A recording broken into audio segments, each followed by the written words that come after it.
Hello and welcome to another episode of Klosmi Commentary, where we look to make football great again. In episode 22 we see a familiar face from WA and we talk about the amazing goals from Juventus and all things going on in the Premier League, including potential signings, new managers, Liverpool going through to the FIFA Club World Cup final, and changing of sides, along with many other things going on in the EPL. So please just sit back, relax, and enjoy this show.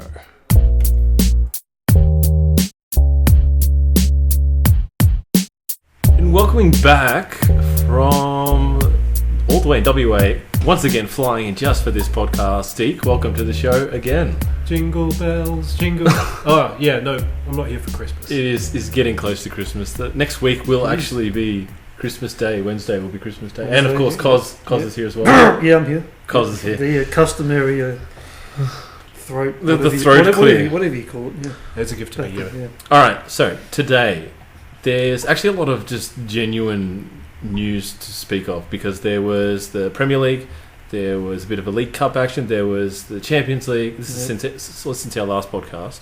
And a bit of Club World Cup as well. Club World Cup, yeah. Some transfer news, some manager news as well. There's a lot to get through today, actually. There is. However, we will start with I don't know where to start. You know what? Let's start overseas, right? Overseas. So, we're always talking about overseas. Well, where we are. Anyway, it's overseas from England. We just in the UK. Well, everything's overseas from the UK because they're an island. How island. often do you guys talk about the A-League? The what league? Oh, we never ever talk about the A-League. I mean, the A-League is a good league. Look, for us, it's the best league we've ever had in Australia. That's it. We delve outside of the Premier League when it's exciting. It's never exciting in the A-League. Although, as much as it's getting better, like this, it's not part of our conversation. I'm sorry, guys. But okay, no.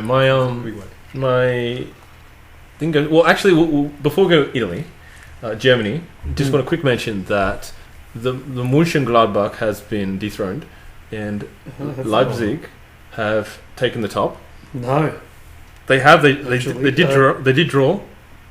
Yeah, to Dortmund, they're still on top.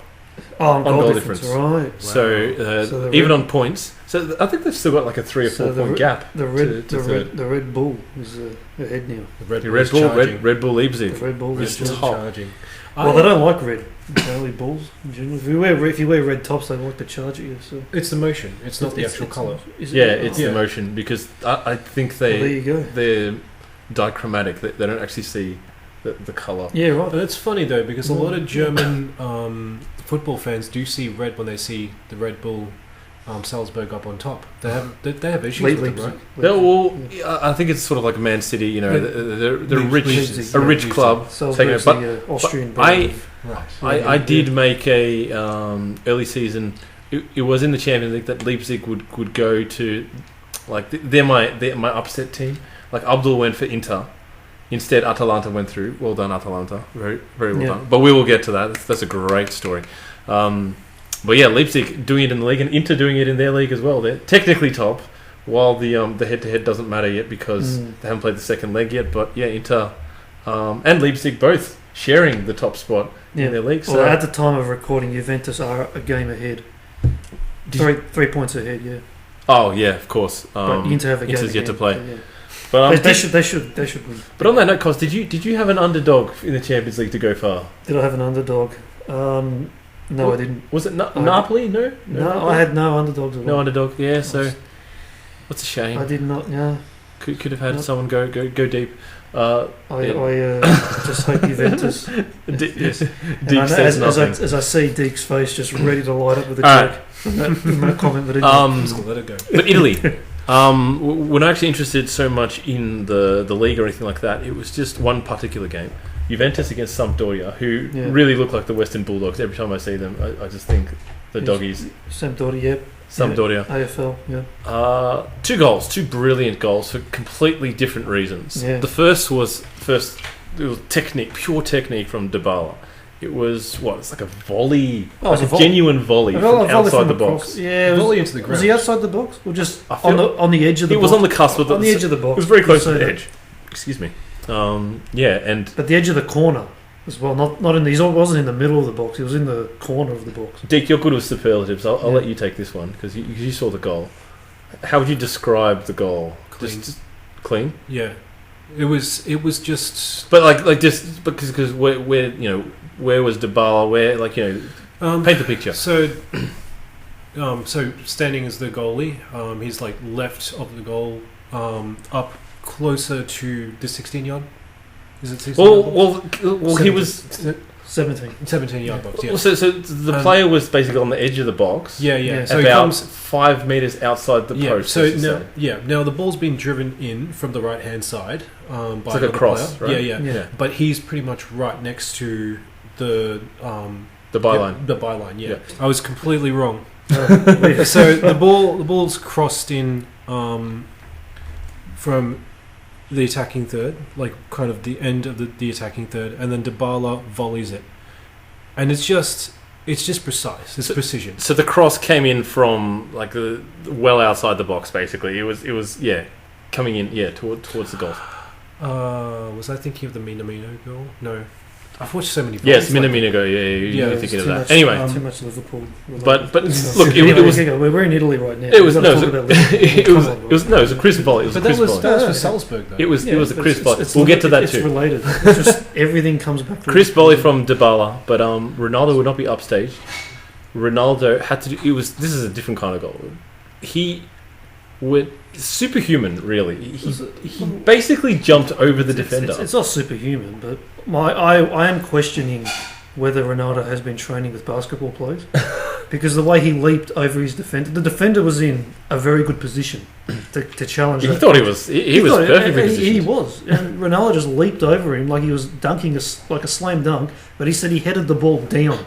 Yeah. He was that high, and he still managed to head it down into the goals, across goal. How old is Ronaldo? He's How old is he? 34. 34. He's 34 years old, right? Yeah. Whenabouts does a player's decline usually happen physically? It usually starts now.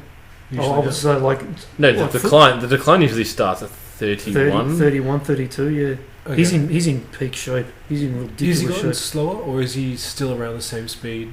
Well, there's been like debates about that because he has been carrying an injury this season. Right. But if he's still doing stuff like that, he carried out tests when he signed up for Juve, and he basically had the body of a 27-year-old. And I was younger. It was 23 or 22 or something. Something ridiculous. Yeah. Well, they said something about Zlatan's knees being the knees of like a young 20-year-old. A god. Yeah. Yeah. Well, the way he recovered from that ACL injury, it was 2 or 3 months earlier than he should have. Some people are just made for this stuff. Those two are the absolute specimens of physicality in football. They're just amazing role models in that sense of just how to keep your body in perfect shape. But anyway, we didn't even say this goal. Yeah, he jumped over the guy basically. It's like a specky in footy, but he didn't actually lean off the guy to do it. He literally pole vaulted this guy without a pole, and he literally his knees were at the head height of the other guy. It was insane. The guy turned around about and said 80 centimeters off the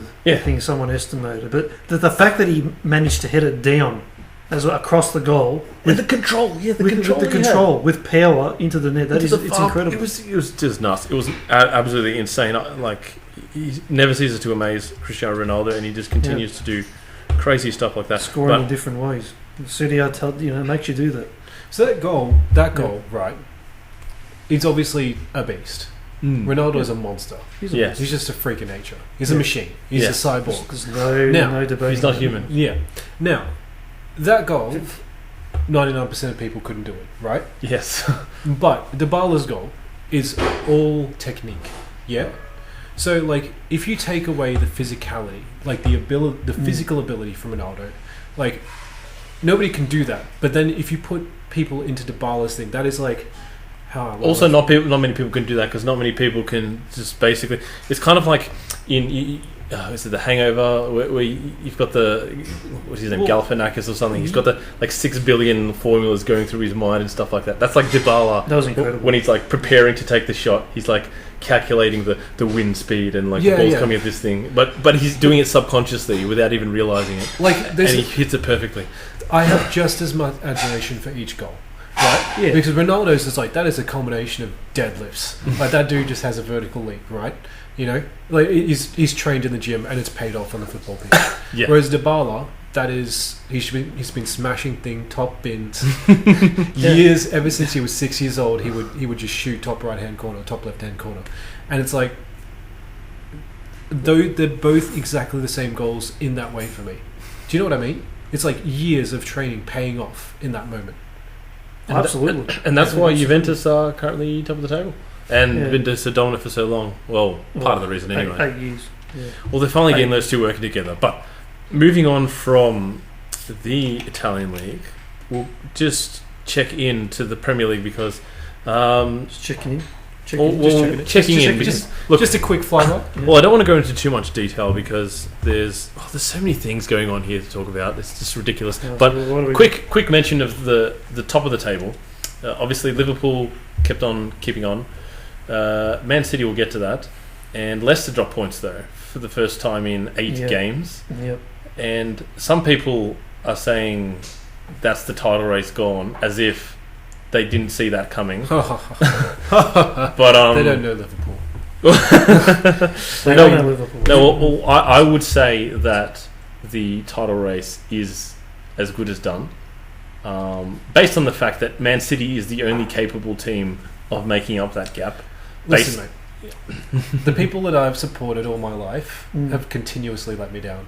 So I will only feel joy when they're lifting the trophy. When it's mathematically done. When it's mathematically... and I respect that. That's 100%. the approach you should be taking.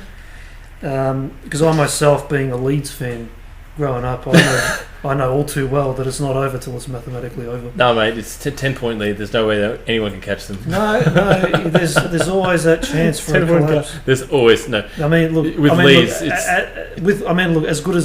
as good as Liverpool are, and how unlikely it is that they're going to collapse.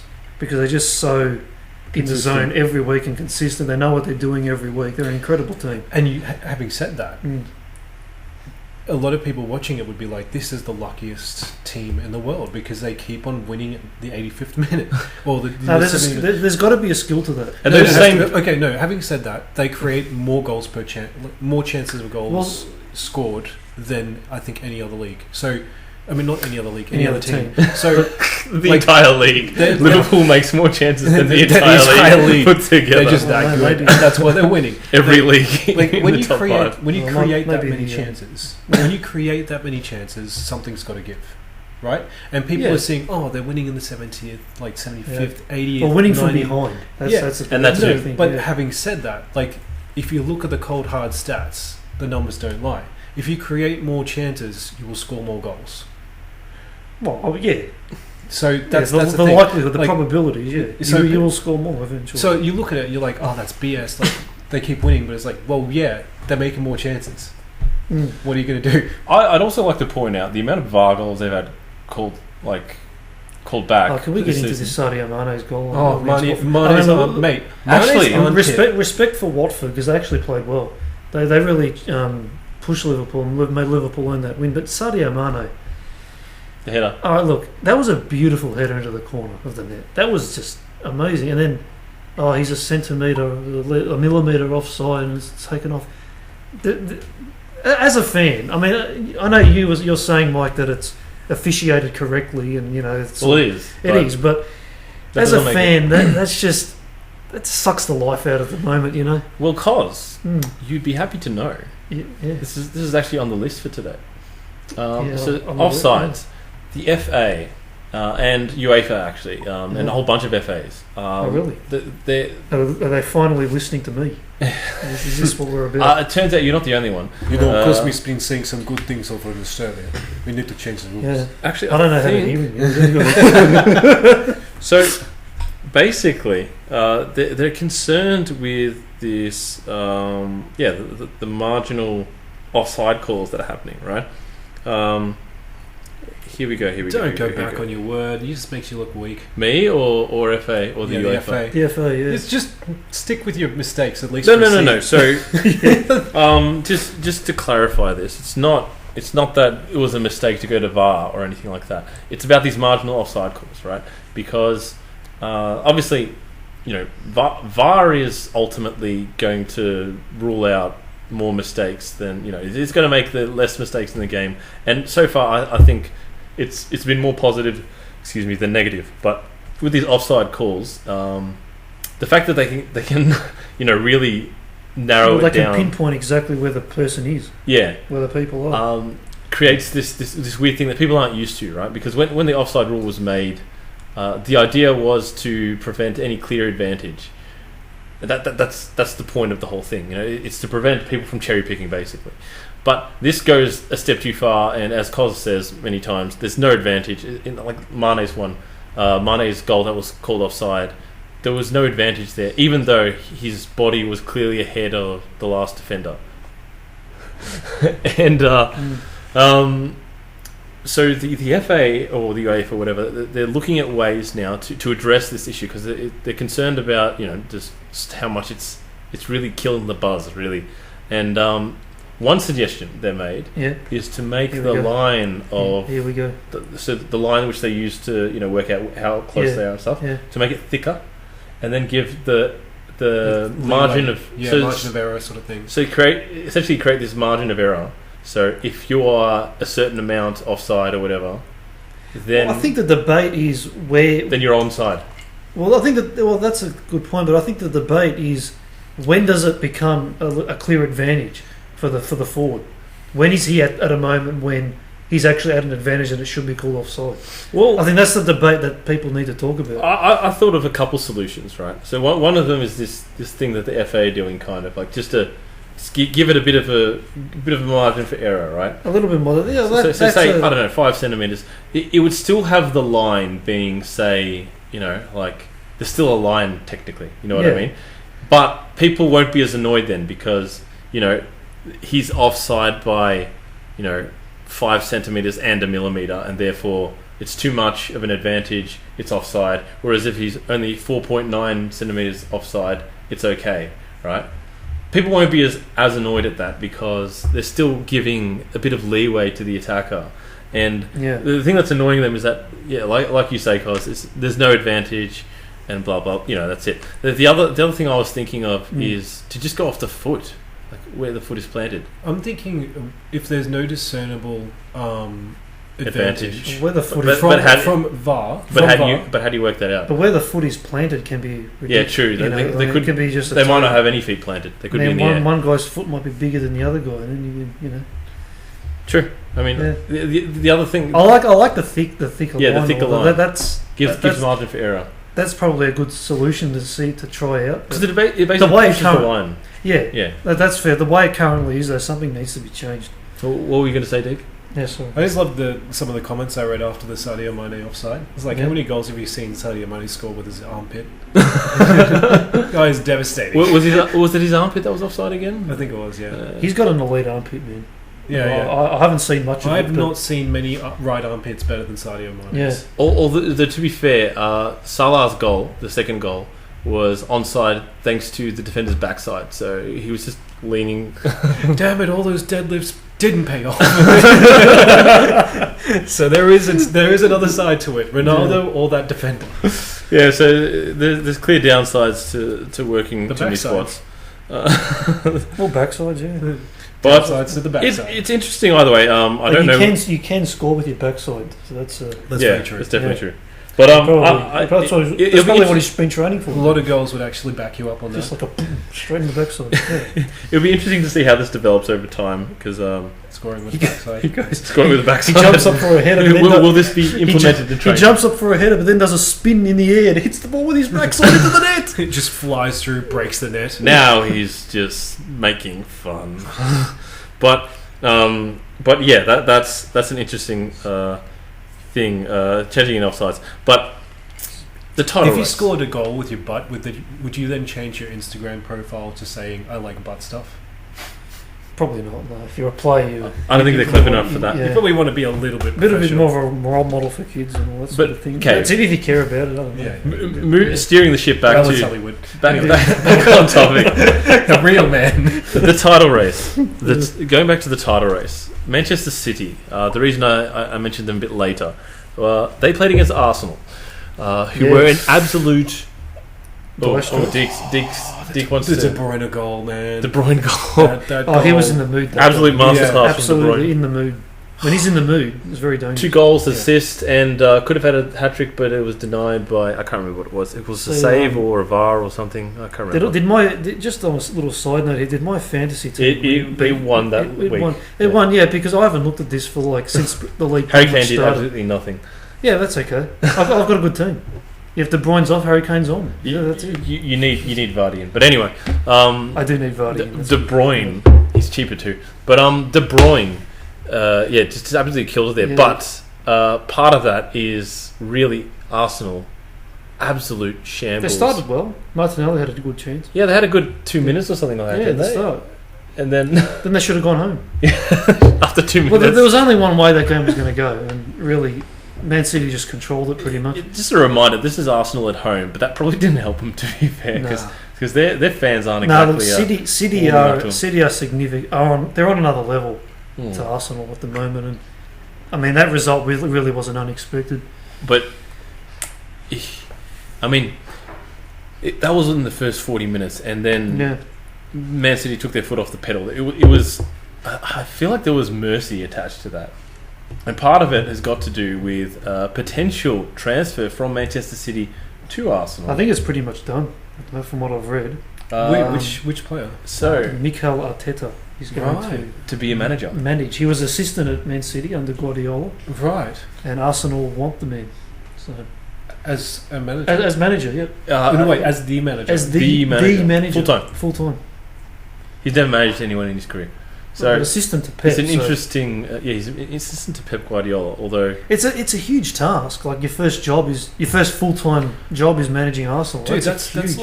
that's like being an angel, and then like, oh, hell's just opened up. It's got a vacancy.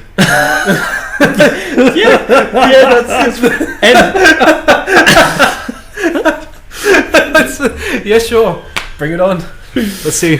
as the devil? No. As the one being tortured in hell, not the one who's torturing others. No, as like the guy overseeing all the demons who always riot against you. More so, I feel like it's just a cesspit. It's like in Vikings when you get thrown into the snake pit. Like that is Arsenal right now. It is a snake pit. It's horrifying. with the fans. Yeah, Yeah. I mean, it's just Whoever goes there is not all fans, gone. obviously. Yeah. But some of the fans. Just you know what they need. the vibe. They Yeah. need somebody who does not care, who literally doesn't care. Either rocks up to a press conference and be like, so the fans might be sad about Yeah. this. Good. Gareth Bale. Gareth Bale. I was thinking of, There's like, you know, the things in the movies where the guy's like, oh no, the calamity is coming. Only one man can save us. And then they got like one guy running down a long hall with this like really intense phone shot, like long sweeping shots of him running. Tom Cruise can do it. And then he runs to this one lone phone booth, and you know this phone booth is only there for like emergencies, right? He opens it up, he pulls it off, closes the door, it rings. Bale picks up the phone. He says, "Bale, we need you at Arsenal." That would be a new low for first the call for Pochettino. Now for Gareth Bale. We're just all things Tottenham. I was thinking of someone else, but it's best not to say. Oh, Balotelli? No, it's not football related. okay. Donald Trump. Yes, I was thinking that today. Yeah. I was thinking they need Trump there. they need Trump. They need Trump. It's the only man. To bring order. Like, I mean, look at America. I mean, what would he Sure what you want me to take. what would he say about? What would Trump say about the AFTV fans? I will make Arsenal great again. No, what would they say? Oh, they said that I don't know how to do my job. You don't? They said that I don't know. I don't know if he would do well for Arsenal, but I know he would do well for us, the people. Oh, he would be fantastic. He would be. entertainment. Like, yeah. He'd go to Arsenal TV. Fake news. Fake news. You know, Arsenal TV. Wenger left because he was afraid of the French Revolution happening at Arsenal, and then Trump would actually be Marie Antoinette. Oh dear. Sir, we haven't had any wins for years. Let them eat losses. Oh well, look, Arsenal have been in such a dire straits. Look, the thing is, I've said this before. Whoever goes into Arsenal, It's a massive job. I don't even think it could be he doesn't make the season. Like I don't think he You know gets what to I the end think of is the season. sorry. It's You know possible. what? They should change the name from Arsenal to Mercy Flush. Mercy flush. Is that where careers go to die? Like, you know, All kinds of careers, player careers, manager careers, coaches. Freddie Ljungberg, right? He's the caretaker coach. right. Everyone's calling for the new manager to come in, and even he's saying, "You guys got to sort this out. Stop putting me through this. We need to get somebody." He actually said, Look, "Guys, at least he's honest. At least he's honest about it. You know, he's not out of my depth. yeah, That's basically he's honest about it. he's completely out of his depth. He goes in, and it's not only him that he'd be out of his depth. It's just a job that because we're waiting for the bounce. It happened. It was delayed.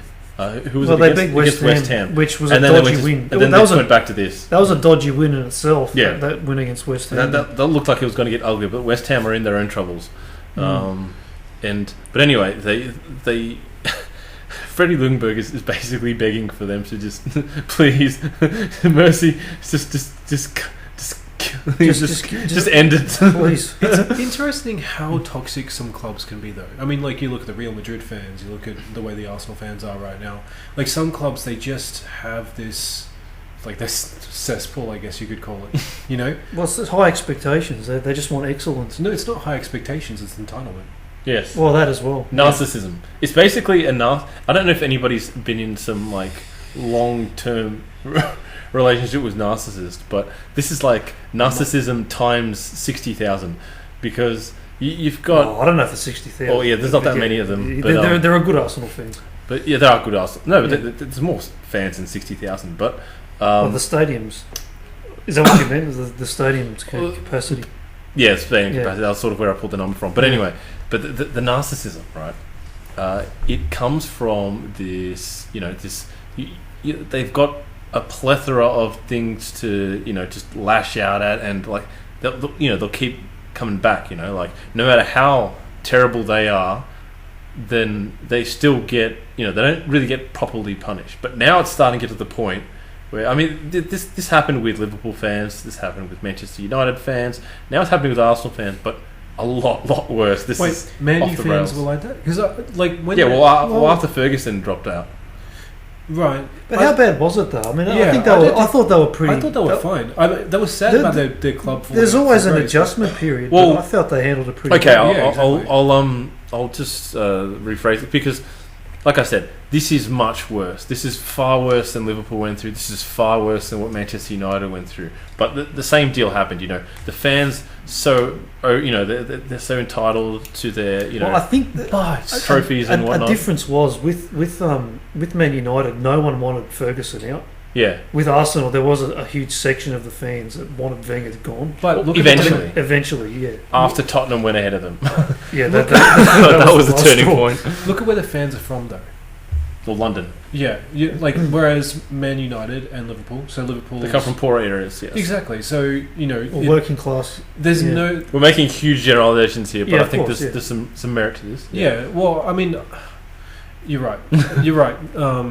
But I think there's something to be said about that because like at the end of the day, when you look at Liverpool, I mean, I wasn't there when they fell from grace, but for a long time they weren't winning and they still supported their team. Exactly. And with Man United, like, I mean, there's bribbing, and I don't think I've ever really seen Liverpool and Man United really truly being eating hateful. themselves. Yeah, like hateful towards each other. Yeah, right? they were hateful towards everybody else, basically, and still spiteful and in their face, but they didn't turn against their own. Yeah, exactly. So it's like, I think that is that's indicative. That's really telling of a fan base, right? You look at Real Madrid. I mean, these guys won 3 UCL In a row. They won the 3 and they were still booing the guy that scored like one of the like. I don't even. I'm telling you, next manager of Arsenal. He needs to be the next manager if they have any hope. You know how they do the press conference for that, like, or the announcement? Like, you know how they have like the announcement of this is our new manager. It's just like him on a golf course, right? Takes a shot. Oh, what do you think? Yeah, sure. Signs it. and he does like the thumbs up to the camera with the twinkle on his teeth, and then he like takes his golf. Doesn't even have a golf buggy. He just takes his bag with him. Just walks into the distance. He just walks into the sunset, and then like as he's walking into the sunset, beautiful cinematic shot. It's like, if you have a problem with it, go f yourself. Arsenal FC. It can't get any worse. Brilliant. And then they get relegated. They were wrong. But yeah, so this atmosphere really is. It's something I haven't seen in other clubs to be this toxic. Well, they're in relegation form, actually. So I think that's causing a lot of stress amongst the fans that they're in relegation form. I'll bring up something also that a mutual friend of ours, Craig, because he's a Newcastle fan. He'll be on 1 week. And Newcastle is a huge club, but their expectations aren't about how well the club does. It's about how much effort the players put on the pitch. A level of performance in each game. That's what they're about. Yeah, and Arsenal fans seem to be conflating the two. They sort of think if they don't do well or if they're lacking energy or something like that, it's because they're not trying. But I think these Arsenal players are so burnt out right now that they just can't do it anymore. They are on the verge of just tears. I feel like I see them when they're playing. Right? It's not that they're not trying, but they have no energy left, and it's just being sucked out of them by Arsenal. And this happened for Manchester United at the beginning. At home they were worse than they were on the road because there was so much expectation from the fans. Was that the David Moyes? Yeah, under David Moyes. Yeah. And that wasn't just David Moyes' fault. It was because if you're playing that badly at home, then if you're playing worse at home than you are away from it, you're picking up more points on the road. Then that's the home fan base. But then eventually they sobered up and they realised what situation they're in. They did it quite quickly. Arsenal fans are yet to reach that stage, but I don't know how much it affects the club though. So, it would affect the club a lot. I'm going to segue out of this for a second. Like, there's an NFL manager, I can't remember his name, but I was told a story about an NFL manager who came in, and what he did was he essentially completely changed the culture of the club. He put in tons of rules about how the time to get in for training, blah blah blah blah. Everything discipline. Exactly, discipline and culture, right? And I don't think they did well that season, but the next season he ended up actually winning the Super Bowl or whatever it's called. And I think culture sounds is like Conte. Culture is everything. Culture is. I mean, look at. I'm sorry, Klosmi. Yep.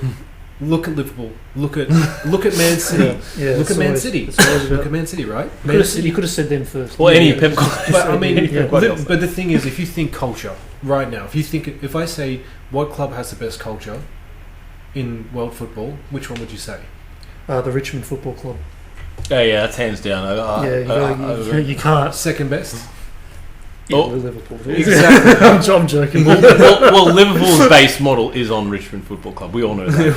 Absolutely. Jurgen Klopp went there and he's like, you know what? I love this tiger. I'd totally be a Richmond fan. But to move on to another situation, a very contrasting situation. So, Everton also recently lost their manager, but their manager was genuinely doing badly. They brought in Duncan Ferguson. Right, caretaker. Who Aussie still doesn't know who he is. Isn't there rumours of a new manager for Everton? Yeah, there's no rumours he signed. Yeah, we're getting to that. Carlo Ancelotti has gone to Everton. And the Arsenal fans are livid, absolutely livid with their entitlement. On the managerial changes, it is weird, isn't it? Ancelotti going to Everton. Ancelotti, one of the biggest names in world football. Three Champions Leagues? 3 Champions Leagues. 2 with Milan, 1 with Madrid? I think. No, yeah, Madrid. Yeah, he would have been Madrid. He wouldn't have won with Bayern. And he went to Everton. Yeah. That is amazing. But where was he before that? He was at Napoli. So it's still a big which was probably the first failure in more recent times. Yeah, from Napoli was Man City, wasn't it? No, he's never been to Man City. No, it's never where was he before that? Before Napoli, I think he was at Bayern. Italy? No, he He was at Bayern for a bit. He was at Bayern, then I think he took time off, and then he came back. Well, to Napoli. just to give some background, he was at Chelsea as well at some point. Yeah, he was at He was Chelsea. at Bayern. He was at Real AC Milan. Well, AC Milan was. That's where he spent most of his time. And Yeah, that's where he won. that's his greatest sort of. He played for them. He's a club legend. Yeah. He won for them. So, and How did they feel about him managing Napoli? the Milan fans, I'm not quite sure actually. I don't think too many Italian clubs are too fussed with Napoli, to be honest. Right. But I don't think there's a strong hatred between Milan and Napoli. I could be wrong though. Yeah, But, no, I can't imagine there would be. They're It's pretty more. far It's apart. more Juventus and Napoli. They're pretty far they- apart. they, Napoli and There's Milan. a stronger rivalry with Juventus. Milan. Napoli's pretty far south. Oh yeah, yeah. yeah. It's the capital of the south. They're basically Yeah. other ends of the earth. Right. you know. Okay. Ends of the earth. It's like Tasmania and Brisbane. Like they don't care. Okay. Cool. I'm Anyway. going to Napoli. Awesome. Anyway, Mm. but Ancelotti gone to Everton. It's the blue. It's I'd like to point out there is a habit. Yeah, he's managed only 2 clubs in England, Chelsea and Everton. They're just blue. the blue team. Yeah. Italians go to the blue. Yeah. And what's his name? Well, a lot of Italian managers have managed Ludovico Chelsea. Einaudi, Claudio Ranieri. Claudio Ranieri, yeah, he's at Chelsea. Went to Leicester. And Leicester, and he was at Chelsea yeah, too. See, It's all it's they all love the happening. blue, Yeah. the navy blue, non Man City. What Excellent Mancini. what do Italians play in for their kit? Royal blue. Oh, right. Okay. Blue, yeah. There it is. The plot thickens. It makes sense. But It's subconscious, you know. They're not thinking. It's just, yeah, I like this. I don't know why, but it's They call them up and it's like, Ancelotti, we have a job for you. What colour does your team? Doesn't ask about the money. that's the only question in the interview. No, it's more like call up. He's like, No, can you change to blue? it's more like what team is it? Everton. I like this. I'm not sure why. I don't know why. I like yeah. Everton. It's a subconscious pull. Team. They'll never admit to it. See, they never admit to it, but it happens. It's just a pull. I feel like it's a funny situation because I think both were going for his signature, and it's normally the interview is the club interviews the manager, but in this case, I think the manager was interviewing the clubs. He goes, Arsenal, Everton, okay, sell me your story. What do you want? Arsenal's like, well, we got all this history, blah blah blah. Thing. Everton, we have blue. Okay, I go for you. I like the cut of your chin. But I got to be honest. I think Everton's a better place to go than Arsenal right now. Right now, yeah. Even though they're Yep. Everton's close to the relegation zone, much closer. Again, Arsenal supporters, we're not saying anything about you, but it is because of you. Well, okay, because of supporters, not you specifically. There's some great supporters out there, and they're sick of it as well. Oh no, not you. your mate. Or the people pretending to be your mate. Yeah. Those guys are You should horrible. probably drop them. Yeah, But don't go out with them anymore. Curb's not. But anyway, it's just it's an interesting story because it's possible that he looked at Brendan Rodgers going to Leicester, and realised the potential in the Premier League. If you've got an ambitious project, which Everton do, they just haven't had the guy to put it together yet. Do they have the same personnel though as Leicester?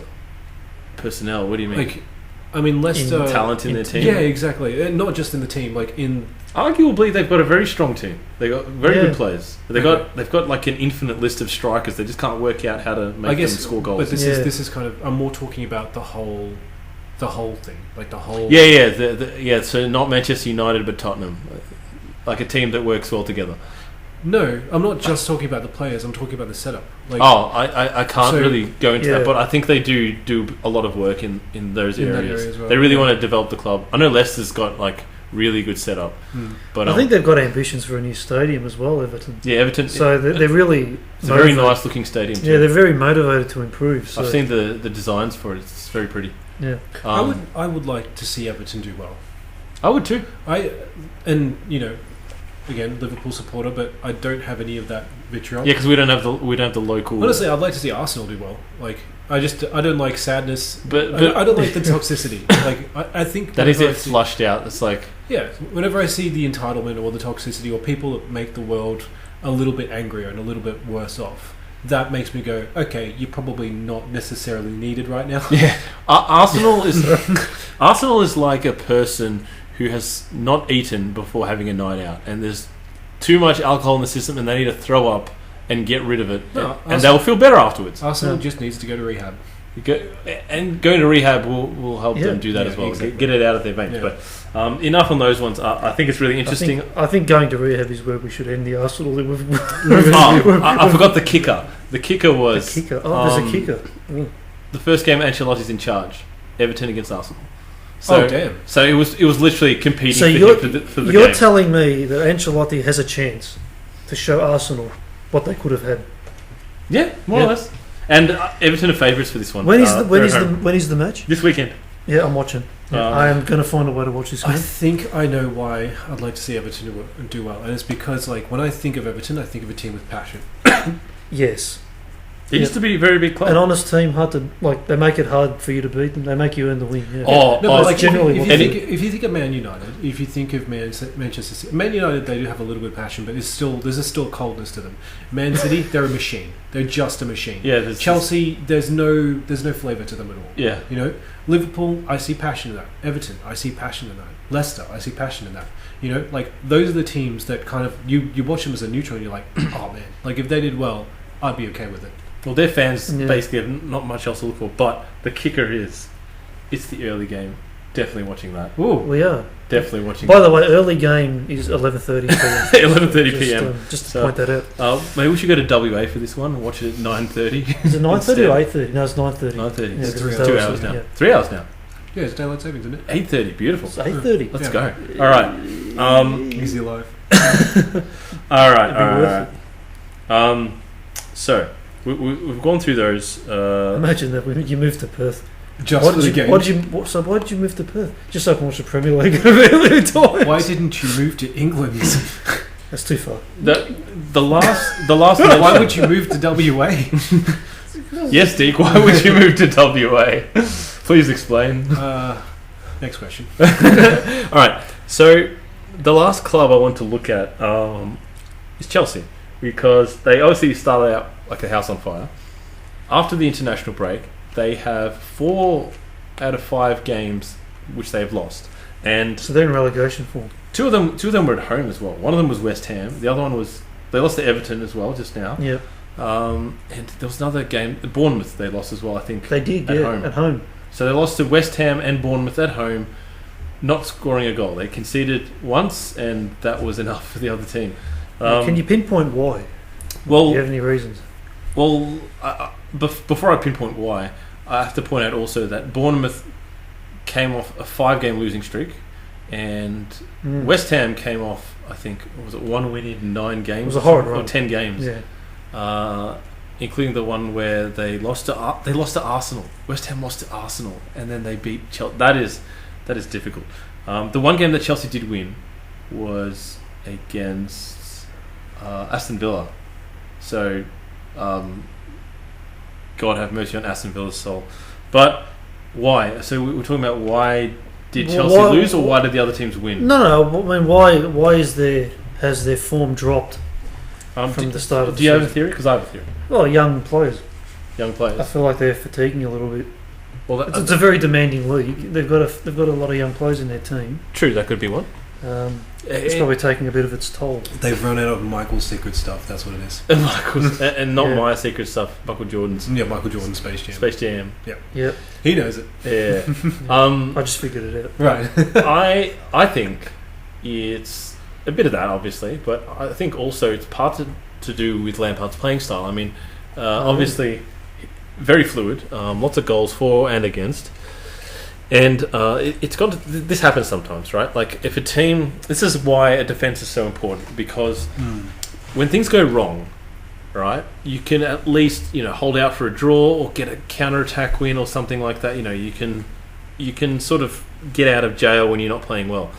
If you're a fluid team that relies on your team's goal-scoring ability, if it's not connecting, like, that needs a lot of chemistry, right? Like you need a lot of green lines in Ultimate Team, and if those lines suddenly turn a bit yellow or even red, and the plays just aren't quite clicking, like after an international break, it's a momentum killer, massive momentum killer. And if you lose that focus, then like they've got nothing to latch onto. Apparently, they're still happy with him. He's still in the top 4, but Well, I'd hope it's very close. It's very close now. Manchester, I don't think it's Manchester United in 5th, but there's like this leapfrog Tottenham, going on. Tottenham I think is fifth now. Yeah.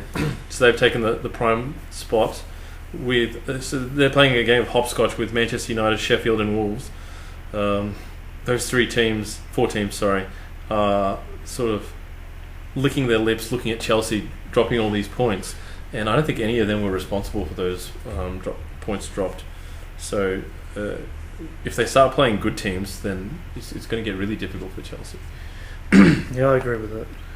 When I had not played for a long time and I came in and I was just playing freely and enjoying what I was doing, I enjoyed it so much more and I played so much better than 2 to 3 weeks in.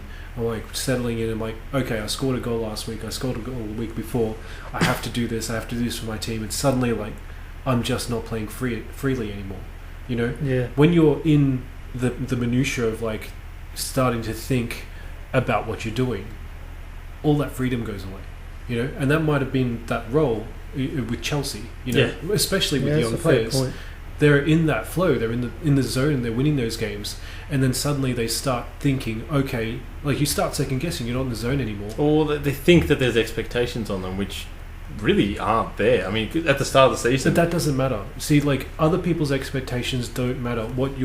It's all that's about what the I'm way you saying. perceive. They created things. these expectations on themselves. Yeah, they said we should be being that. We should be doing this. We should be doing that, and just channeling themselves into these corners. Yeah, and that's a great point because at the start, everyone was just saying, look, if these guys make the top 6, then they've done well. If they make Europe, then like before the start of the season, that's what we were saying. And then they just start like a house on fire. Some people were thinking that they're part of the title race. That blew up pretty quickly. But they were still doing well. They're still winning games before the international break, not beating the big teams. But now it's like they've choked up. You know, they're going like, all right, like okay, we've got to. Well, it's a challenge now for Lampard to get them out of this. Yeah. You start thinking of what you can't do rather than what you can do. Yeah, and that's normal. I think. Yeah. They really get the sack. Well, I hope not. I mean, he really doesn't deserve it. Either way, Chelsea. You know, it's going to be interesting how they go over the next few weeks if they can get out of this slump. But putting the teams aside now and going into the individuals. Actually, Manchester United, right? Just a shout out to them, stealing from the rich and giving to the poor. The Robin Hoods, the Robin Hoods of the EPL. They're beating all the big teams and drawing and losing to the weaker ones. And that's what we're talking about. Consistently good. Consistently good. Yeah. Consistently good. Like they have a very high skill ceiling. Manchester United's team. They just need to find their consistency. Speaking of which, it's possible that they may have found it. Yeah. We were talking before about Red Bull Salzburg's Minamino, who's now actually Liverpool's Minamino, and he'll be playing for Liverpool from 1st of January. We can now line up with what is it? Mini Mane. Mini. Mane. What is it? Mane Mo. Genie Mini Mane Mo. Genie Mini Mane Mo. Yeah. Oh wow. Yeah. That's who Mini was. I didn't realise that. Yeah. Oh wow. But yeah, so he's going to play for Liverpool, and he's sort of gone under the radar because Haaland absolutely destroying it at Salzburg, scoring more than a goal a game. It's just ridiculous form. Looks like he's going to Manchester United potentially. Yeah. And I was saying this earlier on. I'm not sure if I said it on the podcast, but I've definitely been thinking this, that he is exactly what Manchester United needs. And I don't often say that about players, that just because it's not because he's scoring goals. I haven't seen enough of him to really know if he can fit in the system. Well, he's a gun. There's no doubt about it. Oh, think of it this way, right? Harry Kane would be like the perfect player for United, right? Well, because he does more than just obviously scoring. He can create. It's kind of like what they need, right? They need this focal but point. Has Haaland got Harry Kane's skill set? Like in terms of like with his dribbling, he's holding the ball. I think he has different skills, but he's got a similar output. Right? They're both white. They both score goals. What more do you want? And actually, tall. that's a fair point. What am I even thinking about? 6'4". Well, he's also very tall. Physically, he's very imposing. Right. That's something that United definitely need. He's 19 years old, right? Yeah, I think he's 19. He's 19, potentially 20 by now. I don't know. It's hard to say, but he's evolving at a rapid pace. It's ridiculous. How many? Oh, it's a good signing. There's no doubt. If it's true and he does go there, it's a good signing. But apparently, Salzburg will only agree if they loan him back for the rest of the season. So he won't be coming this season. That's probably, fair. Yeah, I mean, Salzburg probably... Let's just keep in mind something. Yeah. Salzburg signed him at the start of this season. Yeah. After he was... In a Norwegian club? I can't remember what He club he would was have been at. at some Norwegian club. I don't know if it was Norwegian most recently, but... So they've had him for half a season, and from memory, wherever he was before, he was only there for half a season as well. Yeah. And Salzburg snapped him So up. this guy's on the move. So he's going every 6 months basically to a new club. Yeah. See, maybe he wants to settle down at a club now, and he's thinking, which club's going to actually keep me for a while?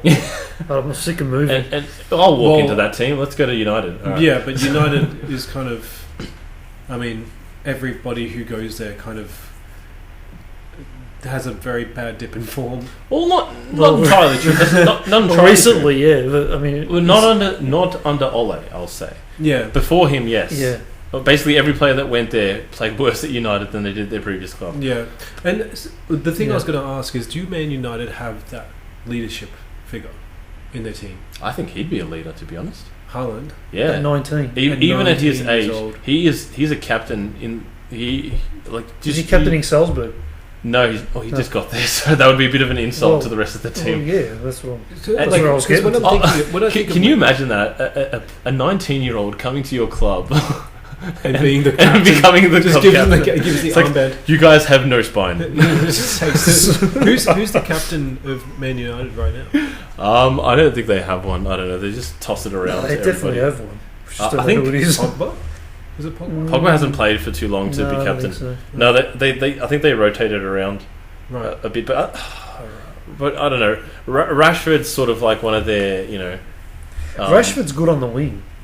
Yeah, That's definitely where he plays his best. I think that's their main thing. They need to develop a couple of leaders. I can kind in of see that, like, team. because United have strong wings, like with Rashford and I think Lingard and wings that fly, of course. Because if Haaland can hold the ball up and pass the ball out to the wings, well, if you need wings, then Salzburg is the place to go. because Red Bull. Red Bull gives you wings. Yeah, I don't know if we're allowed to say that. Anyway, we're not. Well, now with a word from our sponsors, Monster Energy Drinks. They actually just dropped us because of that Red Bull quote. So our ex-sponsors, Monster Energy Drinks. It was fun while it lasted. But yes, of course, those two players leaving. Part of the reason, potentially leaving, or at least Haaland potentially leaving. Minamino is actually he's signed by Liverpool. He'll be there 1st of January. Great signing for Because 7.5 the Red Bull Salzburg will be in the Europa League now in January mil. or February or whenever it kicks off again. Because the Champions League draw has come through. This is our final sort of the turn of the show today. The Champions League round of 16 draws come out. The first time in the history of the Champions League in the current format where, well, actually I guess any format, because previously it was impossible for only 5 nations to have all their teams in. But yeah, the top 5 nations are the only teams left in the competition. That's England, Spain, Germany, Italy and France. And England has 4, Spain has 4, I believe. Yeah. Italy has 3, 3, yeah. Germany has 3, and France has 2. But the pick of the teams that have made it through, by far, hands down, the Inter lookalikes, Atalanta. I mean, tell us about Atalanta, Cos, please. Well, they're essentially a provincial club, which is like a small town. What kind of population are we talking about here? I don't know about the population, but the club is stadium. Oh, you're looking at. Was that like 11,000? No, it's not. It's in the 20s, I think. 20s. 20 to 30. Well, they couldn't range. use the stadium for the Champions League. They had to play at the San Siro.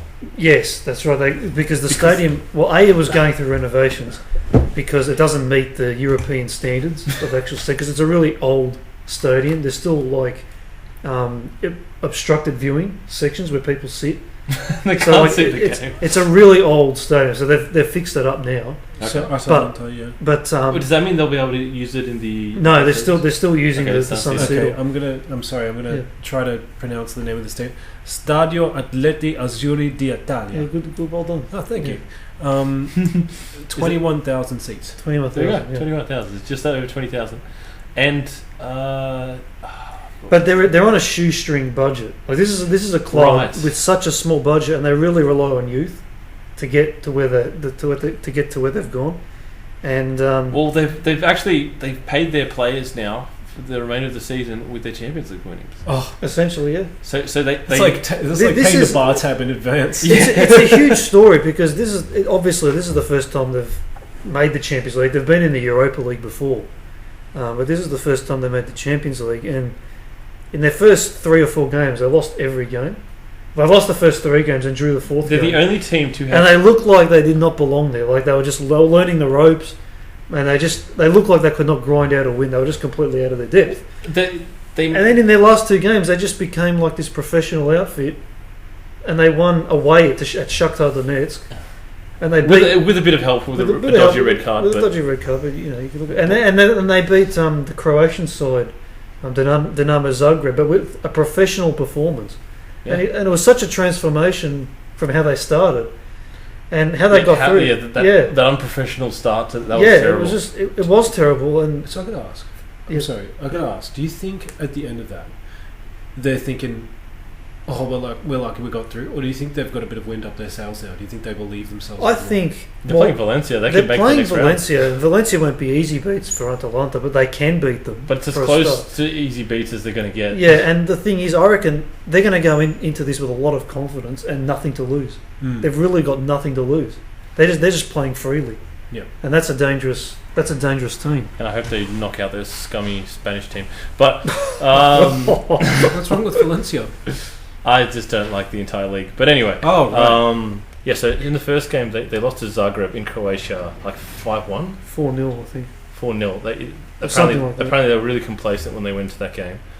The second game, they were really unlucky to lose to They were unlucky to lose that game. Shakhtar at home. Shakhtar at home. They were very close to getting a draw, but they conceded in the 90th minute. Yeah, so that was a bit unlucky. Then they went to Manchester City and Lost 5-1, I think. we'll put the game to them for the first 15-20 minutes or something like that, and then Manchester City, because it was too open, and then they got smashed. Right, group stage. So Shakhtar Donetsk, they lost 2-1.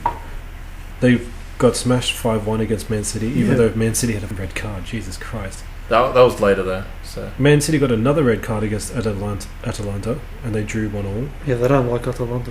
that was a big game. That was Atalanta fighting for the. And it turns out that point was very important. Yeah. Atalanta 2-0 Dynamo Zagreb. So I'll just paint the picture for the ending, right? Versus So Donetsk. Atalanta in the last 2 rounds, they were playing against both the teams that were trying to hopscotch.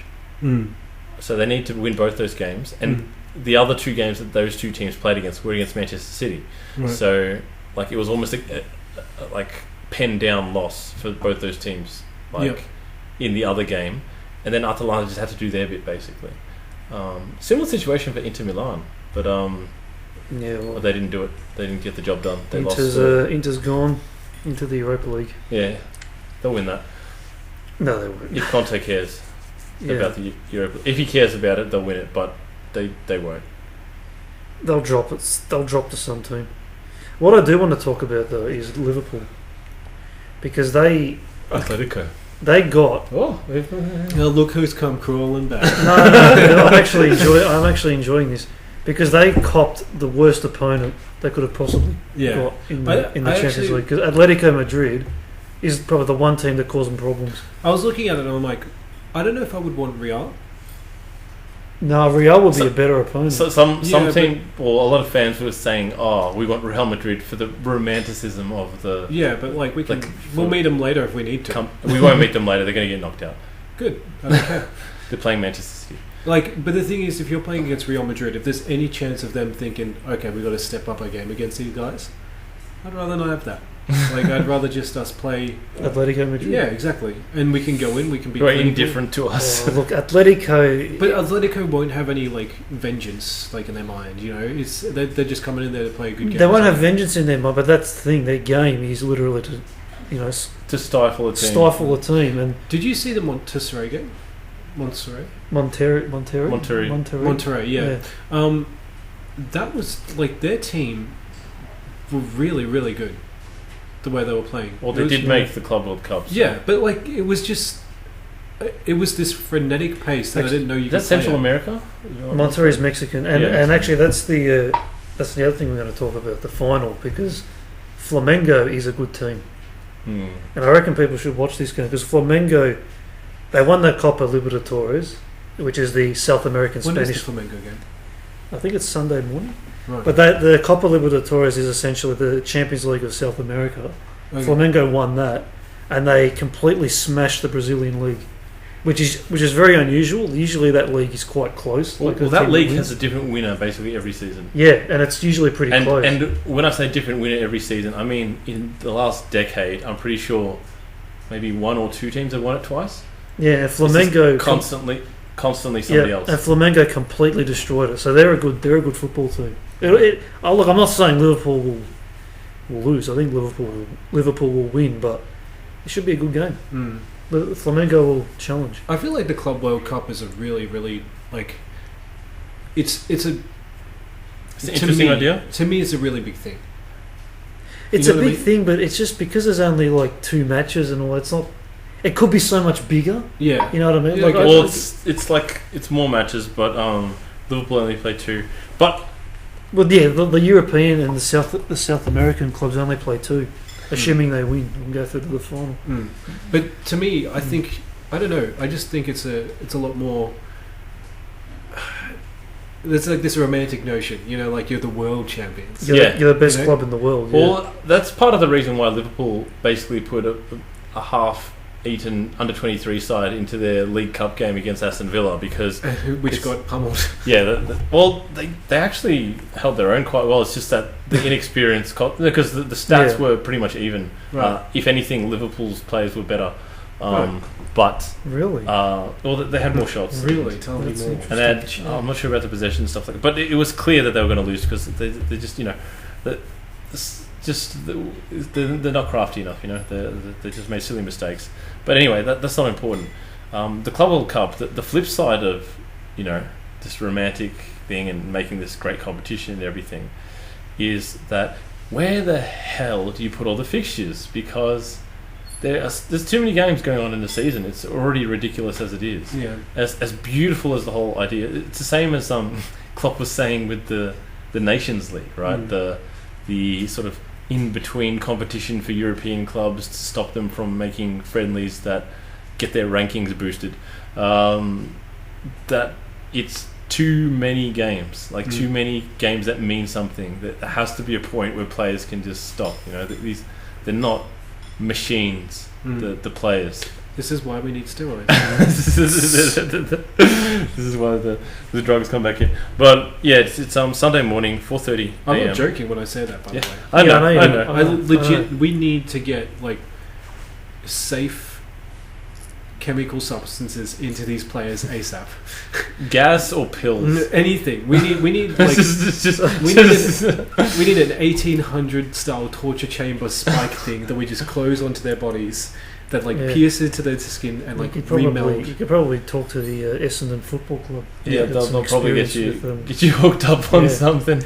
I need it to be legal though. Flamengo, they're the sideways Milan team. They got the hoops, the red and black Hoops, sideways. So that will be a very interesting game. But I'm still. You'd expect Liverpool to win, but it won't be easy. That's the. No, but I mean, I love the He kind of did the same thing with with Man United, where right at the end they kind of changed things up and they looked like they were going to pick the win. Oh right. It was kind of the same thing. It's like, all right, Mane get warm, Mane get warm, Firmino get warm. All right, Trent. Oh, you're already warm. Jeez, I wish I was 22. All right, get out there. Yeah, come on. And then they scored, and he was like, great, we can go home now. In the post-match, he said he was worried about the extra 30 minutes that they might have had to play, but it didn't happen in the end. Thankfully, there's too much going on. If you're Monterrey, like, is that Monterrey? The team that lost, yeah. Monterrey. Monterrey. Monty. Like, if you hear that like part, it's like, I was worried that we would have to play another 30 minutes. Thanks. It's like, so you weren't worried that you're going to lose? No. it's like Mike Tyson. Like, he didn't knock him out in the 5th round, so they go to like another 12 rounds, like the full 12. I was like, I was really worried in the 5th minute, not because I could lose, but because, like, there's a coffee at home and it's getting cold. Oh my goodness gracious me! Well, they're definitely not getting cold. Apparently, it's like hot. Sometimes teams do like a retreat to like a hot place during a break. Yeah, it's like a recovery sort of thing. Apparently, this in the past has had like a similar effect. Manchester United, when they went to the Club World Cup, they sort of I think they did. Well, they did twice, kind of recently, and they came back basically like their title rivals were just going at it and putting everything on the line, and just they had nothing left, and United sort of come back and like chilling, and then the other team just capitulates, and United just like hits like a golden run of form. This is actually against Liverpool, I think it was. Hold on, I'm trying to make sure I don't have my things tied, because Manchester United won against Chelsea 2007-8 or whatever something it was. like that, yeah. And then the next season they fought with Liverpool, and then there was like they came back from the Club World Cup mid-season, and then they just like they won 11 straight or something like that. And Liverpool's already won 16 or 15 out of 16. Either way, they've only dropped points in one game, and they're going to come back from this. 16 out of 17, and they're going to one draw. And they've signed a new player as well. They're bolstering their ranks. It's a low risk signing, though. Yeah, it's low risk signing. It's just. How much do you think Minamino is worth? 24 years old. He's probably worth a lot more than that. Incredible engine. He's definitely worth more than 7.2 million without having seen him play in greater detail other than what he did against Liverpool. I liked his highlights. It was a great game for him. I watched the Minamino highlights. Look, if they've been scouting the guy for 6 years, they probably know something. They would have to. 7.5 million. I guess we could squeeze out a check. Yeah. I don't think they'd be making the wrong decision of signing him. If it turns out to be a flop after scouting that long, then something's wrong. They're going to make more money off his think shirt sales than what they paid for him. Eventually, yeah. Yeah. They gave him the number 10 as well. That shows a lot of confidence. Yeah, definitely. So, have they definitely given him 10? That's what I've heard. Yeah, just before. I think when they sign him, they usually give him the number. They hold up the shirt and all that kind of stuff. Yeah, so I think I saw him holding a 10 or something like that, but it wasn't really super clear. We don't have a 10 right now. Maybe it's a 20. Doesn't Mane wear 10? Does he? I don't know. Pretty sure he does. Well, then it's probably. Firmino has 9, Salah has 11, Mane has 10. Okay, well then it's probably. Oh, there you go. He's not number 10. So then I wonder what number it was, because it looked a lot like a 10 in the. Maybe it was 19. Maybe since Bubble left, we haven't had 19. But the Champions League, right? The next round, the round of 16, has pitted, of course, Liverpool against Atletico Madrid, Atalanta against Valencia, which is a very doable game for Atalanta to continue the fairy tale run. Dortmund against Paris Saint-Germain. Good luck to them, both of them really, but don't really feel too much about that. Let's go Dortmund. But one of the big matchups, obviously, we've got Real Madrid against Manchester City.